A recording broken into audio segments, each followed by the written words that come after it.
Hello friends, welcome to richaGandhi.in। आज day 2 Argentina में हम चाकारिता सेमेट्री, मालमा म्यूज़ियम और हिपोद्रो में जहाँ पे हॉर्स राइडिंग होती है वो देखेंगे। तो अभी सबसे पहले हम यहाँ पे ब्रेकफास्ट करेंगे। तो ब्रेकफास्ट के लिए जहाँ पे कल मैंने कॉफ़ी पी थी वहाँ पे ही मैं जा रही हूँ। बाकी एक दो जगह पे पूछा बट मुझे थोड़ा और ज़्यादा कॉस्टली लग रहा है, तो आज हम जा रहे हैं वही रेस्टोरेंट में जहाँ पे मैंने लास्ट कल कॉफ़ी पी थी, तो वहाँ पे जा रहे हैं। और आज मैं आपको कुछ और बात भी बताऊंगी, जैसे कि ये हम जहाँ पे रुके हैं वो है, तो जहाँ पे हम अभी रुके हैं वो है सेंटेल्मो एरिया, जहाँ से आज हम जो मैंने आपको जो 3 प्लेस बताई वो है पलेर्मो एरिया में।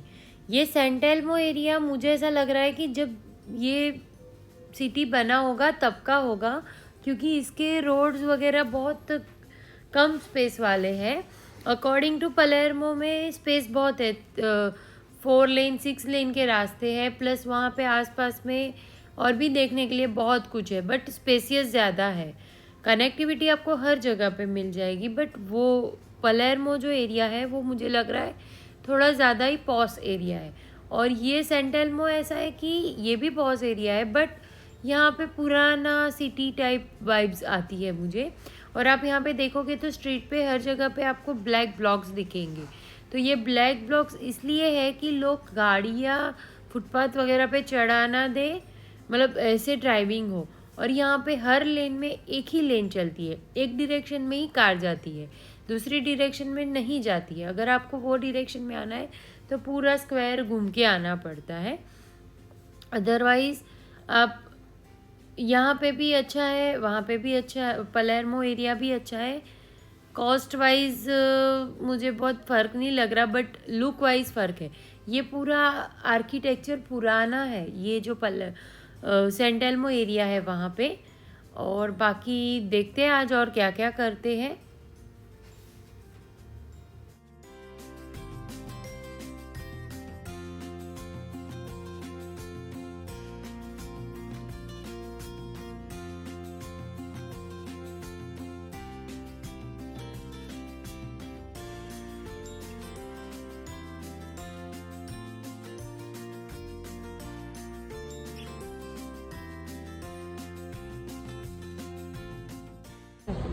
Eso es tostadas con queso blanco y café con cream y galletas. It means this is toast, White cheese, white cheese, cookies and coffee with cream. Coffee with cream. ये cookies कल हमको नहीं मिली थी, कल कोई और मिली थी, उसमें एग था, इसमें एग नहीं है। ये सिर्फ बटर, आटा और शुगर से बनी हुई है। आज मैं चखती हूँ, फिर आपको दिखाती हूँ कैसा है टेस्ट, कैसा बताती।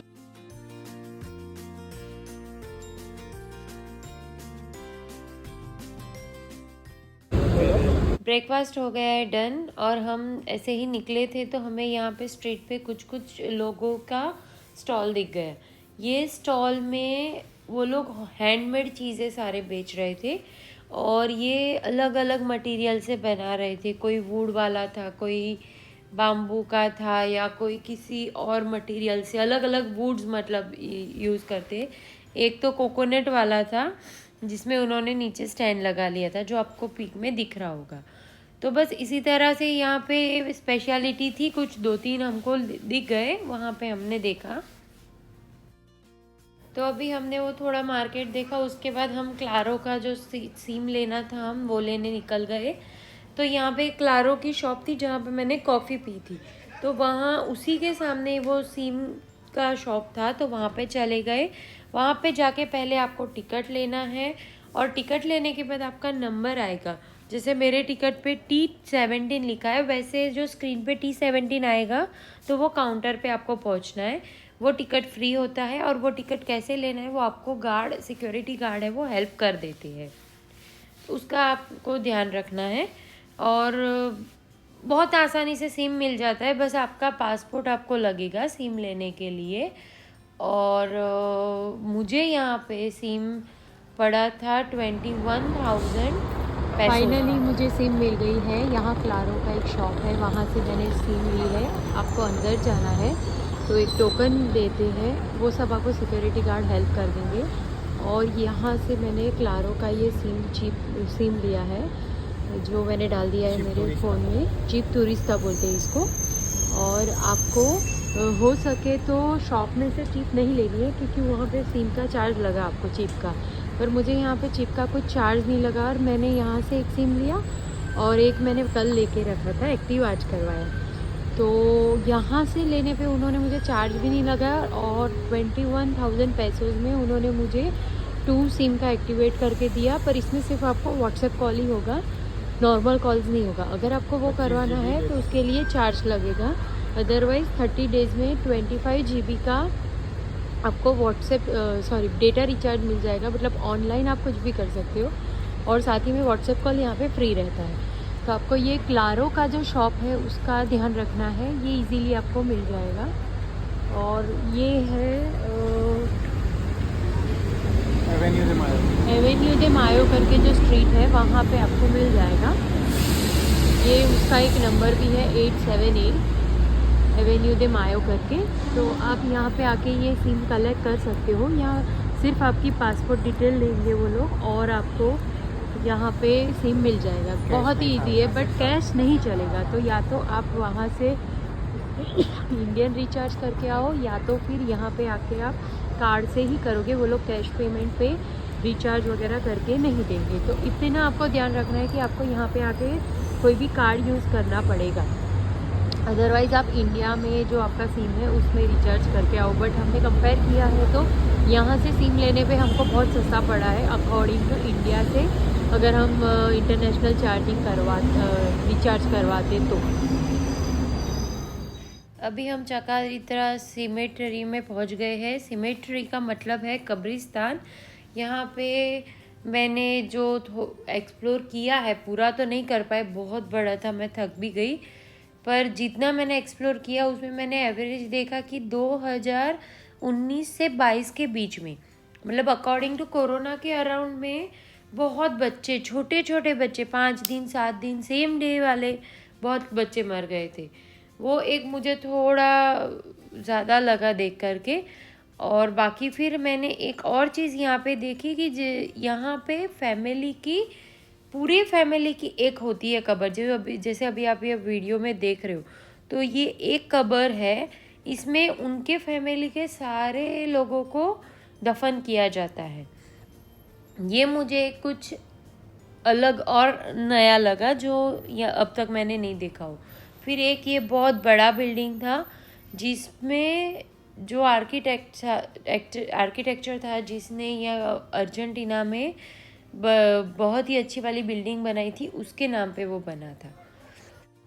अभी इसके बाद हम लोग पहुंच गए मालवा म्यूज़ियम में। यहाँ पे मैंने आपके लिए बहुत अलग अलग फ़ोटोज़ लिए हुए हैं। कुछ फ्रेम्स ऐसी है जिसमें अलग अलग मटेरियल से बनाया हुआ है, कुछ अलग टेक्निक से बनाए हुए हैं। ये जो पूरा आर्ट है उसमें दिखाया गया है। ये हर एक आर्ट अलग अलग है, वहाँ पे डिटेल्स भी रहती थी, तो आप उसको भी देख सकते हो। जैसे कि अभी आ रहा है ये जो फ़ोटो है, तो ये ओरिजिनल है पोटैटो नाइफ और फोक, वैसा ही उन्होंने कांच से, ग्लास से बनाया हुआ था। कुछ हैंगिंग थे, कुछ अलग अलग तरह के इफ़ेक्ट्स थे, वो सब ये म्यूज़ियम में था। मुझे आई थिंक 1.5 आवर या 2 घंटे उतना लग गया था ये पूरा म्यूज़ियम घूमने में। सब जगह पे कुछ ना कुछ नया अलग तरीके का था, तो देखने में बहुत ही मज़ा आया।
म्यूज़ियम में मुझे ये एक फ्रेम बहुत ही अच्छी लगी थी। ये कुछ अलग ही है, इसमें हर एक पार्ट में कुछ अलग अलग साइन सिंबल है। बहुत डिटेलिंग के साथ ये जो फ्रेम उन्होंने बनाई थी वो मुझे बहुत बहुत ही अच्छी लगी थी।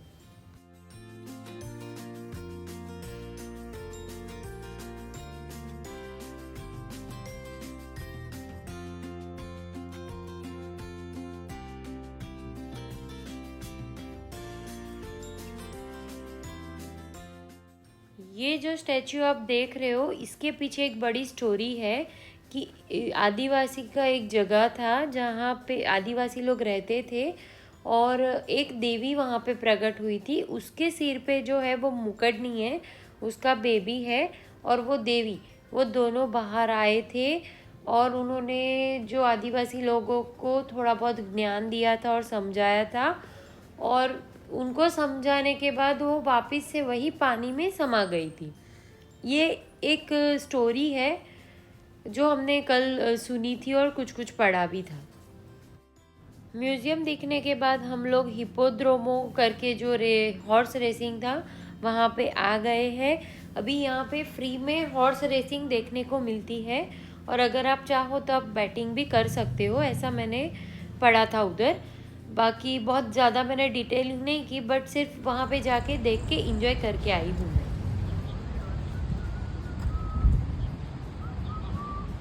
तो अब हम आ गए यहाँ पे जहाँ पे एक हॉर्स राइडिंग की प्लेस है। यहाँ पे फ्री में आपको हॉर्स राइडिंग देखने को मिल जाएगा और ये आई थिंक हॉर्स को वार्म अप किया जा रहा है। उसके बाद इसकी यहाँ पे हॉर्स राइडिंग होगी।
यहाँ पे रेस स्टार्ट होने से पहले एक बेल बजता है, जहाँ पे मैंने अभी फोकस किया है वही ऑफिस है और वहाँ पे कुछ नंबर्स वगैरह भी है।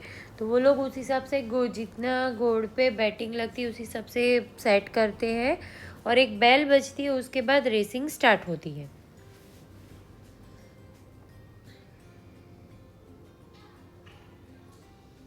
अब अभी आप स्क्रीन पे देख सकते हो रेसिंग स्टार्ट हो गई है और लाइन से घोड़े भाग रहे हैं। क्योंकि बहुत दूर रहता है वो दिखता नहीं, तब हमें स्क्रीन पे देखना है और थोड़ी देर बाद वो दिखने शुरू हो जाएंगे तो आपको स्क्रीन पे मतलब स्क्रीन पे नहीं देख के लाइव भी देख सकते हो। जैसे कि अभी ये हमें थोड़े थोड़े बहुत दिखने शुरू हो गए। तो बस ये ही है हॉर्स रेसिंग। यहाँ पे हॉर्स रेसिंग ऐसे चलती रहती, इतना दिक्कत नहीं आता आपको। और यहाँ पे आप कोई भी जाके बैठ सकते हो, चाहो तो बैटिंग लगाओ, नहीं चाहो तो मत लगाओ, कोई दिक्कत नहीं है उसमें।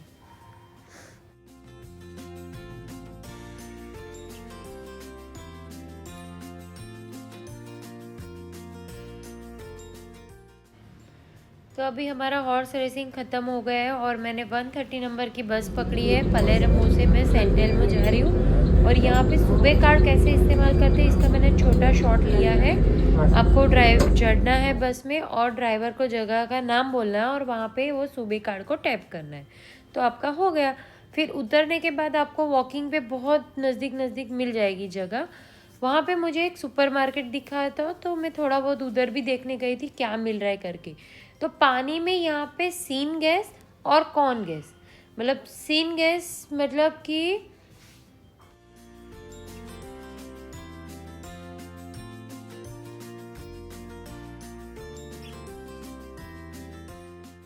विदाउट गैस, और कॉर्न गैस मतलब विथ गैस।